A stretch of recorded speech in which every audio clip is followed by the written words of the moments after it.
You know who it is, the whore flick digger did Super 6 Big Mitch. And I'm kicking in doors with those three O's. And I'm bringing 28 101s because we Vegas sons. It's the Chronicles. And you in the Meadowlands. Yeah, you in the Meadows, man. And you already know what made me. 530. What that mean? He a desert baby. Hubba dub scrub. 22-inch gold Dana Dangs. Big bolo yang. And you can't hang? Nah, I'm just playing. Welcome to Vegas Chronicles with the whole Super 6 Digger Ditch, Big Mitch. And today, like any other day, you know what we do. We kick actual factuals. No additives, no preservatives. Just straight, raw, and uncut. Like summer sausages and crackers. You already know. Man, shout out to everybody that's been rocking with your boy, man. You know, I'm getting everything the way it's supposed to be, slowly but surely, man. I did a video the other day on my partner Dan Loke, man, and you know what's so beautiful about that? And I didn't even know this. On the day I did the video and released it, it was his birthday. You know what I mean? And that's how God worked, you know what I mean? And I did not even know that it was Dan Loke's birthday. But rest in peace, Dan Loke. Shout out to you. I love you, man. And I know you looking down, smiling on me, man. You know, you probably never thought I'd be doing this, but I'm doing it, man. And rest easy, Brody. Man, rest easy. Moving on, man. You know I like to answer questions people ask me. And I try to correspond with my audience, man, you know, and give them history about Vegas and whatever I can. And, you know, one of the questions that was asked of me, you know, I don't know if I covered this, but someone asked me who was my worst, you know, like nemesis when it came to gang banging when I was coming up. And I'm going to be honest with you, I had a few that I had a few people from different, I guess you could say, opposing gangs that I didn't too much care for. And, you know, I'm going to be honest with you, you know, because we're old now, we're adults, and, you know, I'm not affiliated with nothing, so I can talk about it. You know, I feel like this is important, you know, but I'm going to be honest with you. When I was coming up, you know, some people that I really had disdain for, you know, me and Lil Jesse from West Coast Bloods, we really was at it in Elko. You know, we grew up together in the Gerson. He went on to become a West Coast Blood. That's his story. I'm not getting into that. But, you know, in Elko, you know, because we used to hang out. And, you know, when we was hanging out, he knew where he was from. I'm not getting into that neither. But, you know, when he became a West Coast Blood, you know, me and him was really arch nemesis in Elko. And we actually had a fight in Indian Dorm. You know what I mean? And it was really behind Bun Tate and Trip Mac. They was up in there arguing, and Lil Jesse got in it, and I got in it. And me and Lil Jesse, you know, we had words back and forth, and he said that 3 to the head, L's dead, 2 more to go, Donna ran Puncho stuff. And I fired on him, and we got to scrapping, you know, and he took a L that day, you know, and Bonte was there, Trip Mac was there, Mr. Herrera broke it up, but I put hands on him that day, you know, and he was one of the dudes I had a real disdain, but he wasn't the one I liked, you know, I disliked the most. He was just one of the ones. Another person I had a, you know, disdain for was Bob Buzzo from 40 Block. We related, but I couldn't stand him, you know, because he was a snake, you know what I mean? He used to get on the house and bust on us. You know, he tried to get me and Bam, you know, and even it was a situation. Look, Vegas Chronicles. One day, we in a rental smoke, right? Me, Tony Polk, Tootsie Roll, rest in peace. Hard Tackle, rest in peace. We got this bucket, right? We rolling around. TP, Tony Polk, remember this. And I remember we were just going up, you know, different streets on 40 Block. We were just cruising, you know. We tried to stay up out the Gerson because this when they had the substation over there and it was 86 and they was really tripping. So we tried to stay, you know, away from the Gerson as much as we can. We hung out in the alley on 40 Block, the Brownies, Carry Arms, so on and so forth. So we rolling this brown, we had a brown bucket. We rolling this bucket around and we go up, you know, 40 Block, we go up Laurie. And you know, the block used to be surrounded by a lot of desert before they put them houses over there. And anybody from back then know what I'm talking about. But we go up Laurie, we going down the streets and we come, you know, to the turn. And when you go up Laurie and you come around, you know, it's all desert. The block, the 40 Block, the 40 boys or whatever you want to call them dudes, they used to go in the desert. And they'll go deep in the desert to where you couldn't see them. And they used to be lurking, waiting on the 60s or somebody that didn't belong over there to come through there. And they'd get at them. But on this day, we come through there, and Tony Pope, he seen him in the desert. So he kind of stopped. And he was like, "Who was that?" And I'm like, "What you talking about?" And me and Hardtopper started looking in the desert. Tootsie Roll's sitting in the middle. I'm on the passenger side. So as he slowed down, we looking, and Hardtopper say, "Hey, who was that?" And somebody threw a 40 ounce out the desert at the car. And before Hardtopper could say another word, they started blowing on us, man. And they tore the car up. Window was out, shot the back window out. Tootsie Roll got hit right here in the neck. You know what I mean? And we pulled up in front of Can them in the house and got out the car. I had glass. They knocked a chunk of skin out my back. I had glass all in my curl and everything. TP remember when they towed a car up over there on the block. You know what I'm saying? And I came back on a bike like a few days later over there on Laurie. And they all used to be down the street in front of Dodo them house, in front of Bay them house. The block used to hang down there toward the end. And I came down there with a 5.7 and had a flame about that long coming up out of it. I gave it back to him. But Buzz or them used to be on that sneaky stuff. They'll blow on you, and then they'll act like nothing ain't happening, being the Gerson playing basketball like we cool. So I had issues with the block growing up, especially him. It was personal with him. But he was one. But Daoud from Donna, we had issues, in the county jail. And in an institution, he was another one. It was a few 60s like KD. I ain't gonna lie, they got a hold of me up in that house that day when we went up over there and tried to, I guess bully them cats when they had their party, and Shima went and got all them 60s and they slid Crazy Cuban. I stuck my finger all in their cake. KD them come through the door, man. They passed us around, man. They beat us so bad up in there. So me and him had issues, every time we seen each other, we got into it. I blew on him and drunk, you know what I mean? But I'm gonna tell you the worst nemesis. I'm gonna just get to it. The worst nemesis was Lace Dog from Donna Street Crib. Me and Lace Dog had issues growing back to in juvenile, and I don't like, getting into stuff like that, but just to clear the air, the reason why me and Lace Dog had issues in the joint, because he stabbed me. You know what I mean? And in juvenile, what happened was, I attacked Mr. Jordan in Zenoff Hall. And he was one of the Donna Streets that jumped on Sticker Bush from 60s. Remember when the Donna Streets jumped Sticker Bush? After he got through visiting his mom's, they jumped Sticker Bush and beat Sticker Bush real bad. So them Donna Streets, they locked them down, and every time they go to juvenile, they wouldn't let them out. They had to come out at night by themselves. And when I attacked Mr. Jordan, they put me on the same thing. So they put me and Lace Dog in the room because while everybody was out, we couldn't be out. So when everybody locked down at night, we come out and shower and get our little whatever. But while me and Lace Dog was in the room, I'm going to keep it so 100. What started the conflict was a crumbing session. Me and him was just sitting back and we was crumbing on each other. And he called me a rotten apple. He told me I looked like a rotten apple. And back then, I didn't know how to take that because that was a good one. He said, "Boy, you look like a rotten apple." And I'm like, "Wait, a rotten?" And I thought about a rotten apple. And a rotten apple is, rotten apples, they turn black and ugly. So I'm saying, this dude calling me black and ugly. I didn't know how to take that. So my feelings got involved. And plus, I'm going to be honest with you. Every time he came in the room from when we locked down, he always talking about, yeah, the homies just did this. The homie just went over there and did that. And I was kind of like, I ain't gonna lie, I was kind of jealous. This was a time when they was really kicking up dust down there. You know what I mean? They was really pushing the line. And all you heard was Donna this, Donna that. You know what I mean? And I was like, I was getting tired of hearing that. The Gerson, they was getting disrupted. The police was on their helmet. If it wasn't the Johnson & Johnson or the Yellow Jackets, because Johnson & Johnson was transitioning to the Yellow Jackets then. So if it wasn't them and them 86ing us, and then that Sherm came back, and the Sherm really started getting a hold of people bad, over there. So the Gerson wasn't really pushing the line like they was. The Donnas was really pushing the line.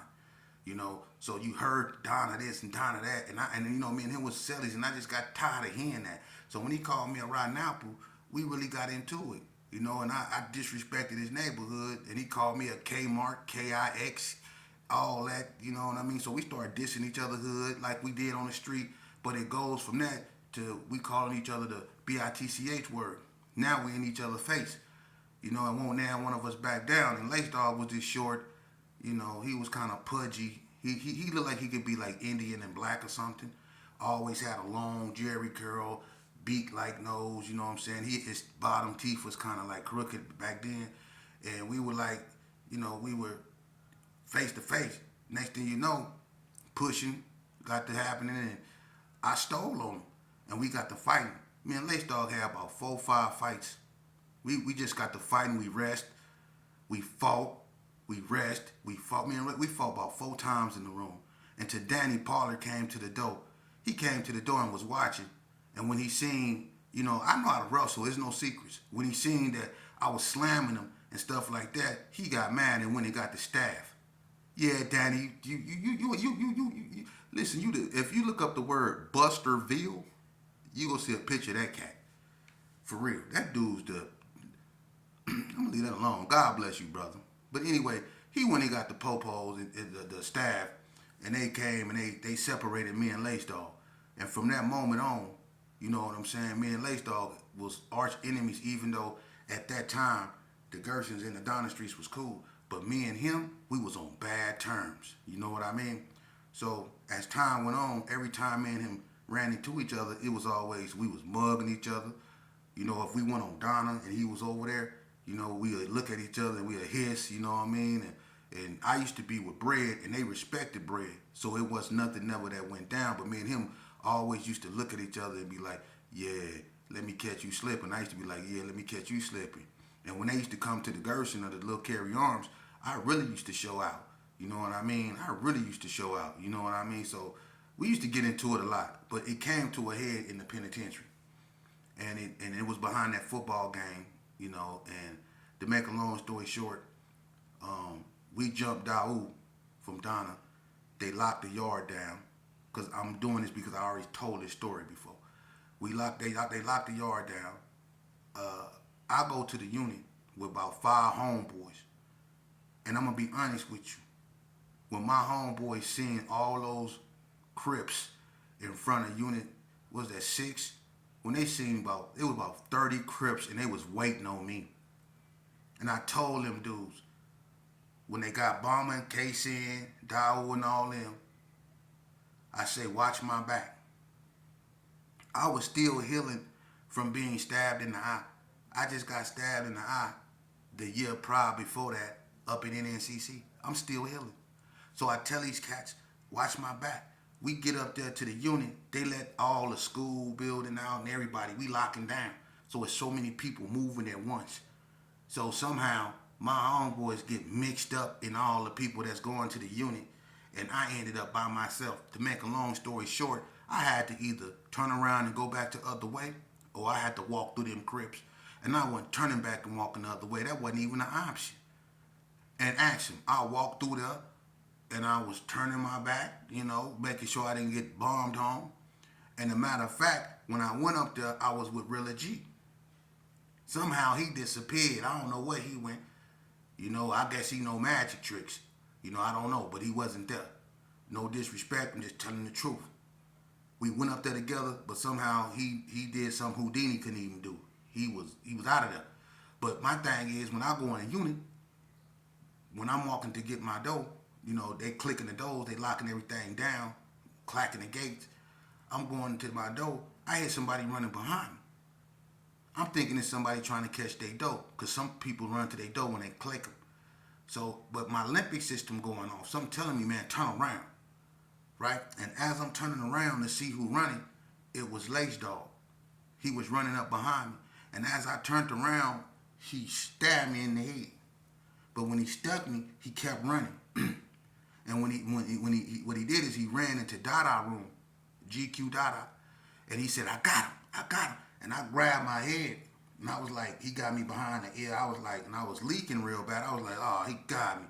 I said, oh, that's how y'all getting down? And Dada came out the room with something about that long. And he said, yeah, you just got stuck. You just got stuck. And I'm like, yeah, he got me good, right? So they both came toward me, man, and I'm bagging up, and it was this white cat that was holding on to his door, and I'm trying to get by him, and he wouldn't let his doorknob go. So I grabbed him and threw him into Dada and Lace Dog, and that's the only way I got out that gate, man. And I came out in the front again, and I was bleeding so bad I was taking off my shirt, and Snap from NTG stole on me. Boom! You know what I mean? I was having a bad day, man. For real. I took my shirt off. My patch was on my good eye, and I couldn't. Man, it was messed up. They had me up there looking bad, feelings hurt, beat up, all that stuck up. Wasn't no homies around to help me. Capone had to run. My homeboy Capone had to run from Unit 8 to come over there and help. But that's why me and Lace Dog was like arch nemesis, and we ended up in the hole. You know, and when we ended up in the hole, I don't know if people remember Miss Arms. She was tall, and she used to mess with PB Goo. She was a CO, but Miss Arms was cool, and B Mac was the porter from the hood, and he got her to let me out. But he got her to let me out when Lace Dog was cleaning his cell. Lace Dog was out on the tip, and she let me out. And when she let me out, I went up over there when Lace Dog wasn't looking. I fired and dropped Lace Dog, and me and B Mac jumped him. You know, and that was like the last time me and him really had any kind of like back and forth, you know, affiliations with each other. You know, we jumped Lace Dog in the room, and he ended up getting out. He ended up going up north somewhere, and I ended up going up north to NSP. He had lost a lot of weight, got real little, and I remember he was at NSP with Duke Daddy, and I remember he got into it with Big Wrecking Ball, and they trained him down there on the lower yard. It was a issue between Big Wrecking Ball and Duke Daddy. I'm not getting into that. That's North business, but that's the last time I seen Lace Dog, you know, and I don't know what happened, but you know, like I say, you know, when I was talking about Dan Loke, you know, we all have demons we be fighting. You know, I'm not gonna say nothing bad about that brother, man.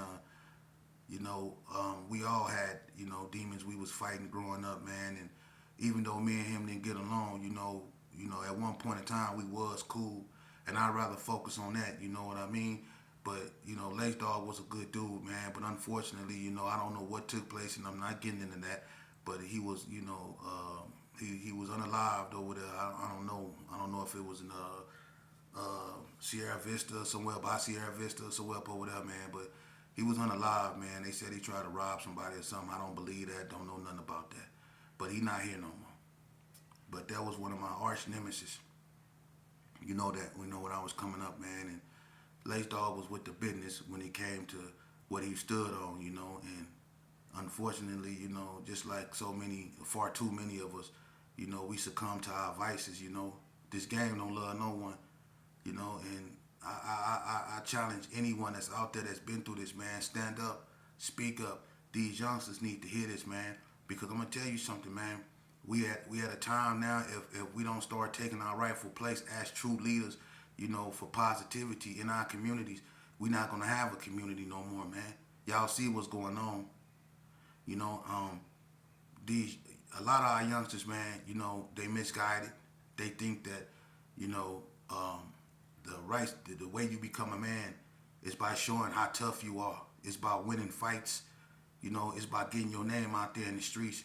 They think that's they think that's how you become a man, and that's not how you become a man. That's how you become a statistic. You know, we have to educate them, man, on the importance of staying in school, on the importance of being a square. You know, when I was coming up, when someone called you a square, you know, that was something we frowned upon. But now that I'm older and I look back up on that, I wish I can go back in time and be a square. I'd be a straight L7, man. I'd be a square, man. Because when you a square, that only means you standing on understanding. You know, I wish I could be a square, you know. And we need to start squaring up our youngsters, man. They got the potential to change the reality not just of our communities, but of America. We have to redirect that anger that these youngsters have. And it's going to be hard. And a lot of people say, well, what do we start because they not listening? Well, I'm going to tell you where we start. Because these other platforms, they not telling you. I'm going to tell you where we start. We start by acting our age and growing the heck up. We start by not putting this trash out there on these internets that's feeding the flames and feeding the anger of these youngsters, because these youngsters is catering to the bull crap that these old so-called OGs is putting out there. When they see these OGs with great eyebrows sitting back talking about come to this and pull up to that and I need that fade and disciplinaries and all that bull crap, man, that's what keep these youngsters in that bull crap, man. That's why they don't want peace. They don't want peace. They didn't watch y'all sit up here and go back and forth and call each other everything but godly names. They didn't watch y'all act like they act, and now y'all want them to come together because y'all figured out a way y'all can get some more money. Y'all don't really want to come together to stop the unaliving of these youngsters. Y'all want to come together because y'all can find a way to get some money. See, it's always about money. What I do, I don't care about the money, man. It's about the message. It's about the youth. They worth more than money, man. These kids up out here is priceless, man. And to their mothers, they're priceless, man. I don't care about no grid programs. I don't care about no nothing. I care about going up in here raw and uncut as I am. With all my faults and failures, with all my scars that I earned in these streets, the same place that they earning theirs. I'd rather go at them in that way to show them that I used to be one of them and that I went where they going. I've been where they headed. You know? And tell them about what awaits them. Tell them the truth. That some of these cats that you call OGs, I'm going to tell you the truth.